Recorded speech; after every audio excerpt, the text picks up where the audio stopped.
طاسیم، یہ کتاب روشن کی آیتیں ہیں۔ اے پیغمبر، ہم تمہیں موسیٰ اور فرعون کے کچھ حالات مومن لوگوں کے سنانے کے لیے صحیح صحیح سناتے ہیں کہ فرعون نے ملک میں سر اٹھا رکھا تھا اور وہاں کے باشندوں کو گروہ گروہ بنا رکھا تھا۔ ان میں سے ایک گروہ کو یہاں تک کمزور کر دیا تھا کہ ان کے بیٹوں کو ذبح کر ڈالتا اور ان کی لڑکیوں کو زندہ رہنے دیتا۔ بے شک وہ مفسدوں میں تھا، اور ہم چاہتے تھے کہ جو لوگ ملک میں کمزور کر دیے گئے ہیں ان پر احسان کریں اور ان کو پیشوا بنائیں اور انہیں ملک کا وارث بنائیں، اور ملک میں ان کو قدرت دیں، اور فرعون اور حامان اور ان کے لشکر کو وہ چیز دکھا دیں جس سے وہ ڈرتے تھے۔ اور ہم نے موسیٰ کی ماں کی طرف وحی بھیجی کہ اس کو دودھ پلاؤ،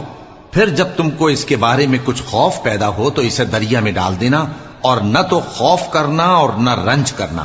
ہم اس کو تمہارے پاس واپس پہنچا دیں گے اور بعد میں اسے پیغمبر بنا دیں گے۔ سو فرعون کے لوگوں نے اس کو اٹھا لیا، اس لیے کہ نتیجہ یہ ہونا تھا کہ وہ ان کا دشمن اور ان کے لیے موجب غم ہو۔ بے شک فرعون اور حامان اور ان کے لشکر غلطی پر تھے، اور فرعون کی بیوی نے کہا کہ یہ میری اور تمہاری دونوں کی آنکھوں کی ٹھنڈک ہے، اس کو قتل نہ کرنا، شاید یہ ہمیں فائدہ پہنچائے یا ہم اسے بیٹا بنا لیں۔ اور وہ انجام سے بے خبر تھے۔ اور موسیٰ کی ماں کا دل بے قرار ہو گیا، اگر ہم ان کے دل کو مضبوط نہ کر دیتے تو قریب تھا کہ وہ اس غم کو ظاہر کر دیتی۔ ہم چاہتے تھے کہ وہ مومنوں میں رہیں، اور والدہ موسیٰ نے اس کی بہن سے کہا کہ اس کے پیچھے پیچھے چلی جا، تو وہ اسے دور سے دیکھتی رہی، اور ان لوگوں کو کچھ خبر نہ تھی۔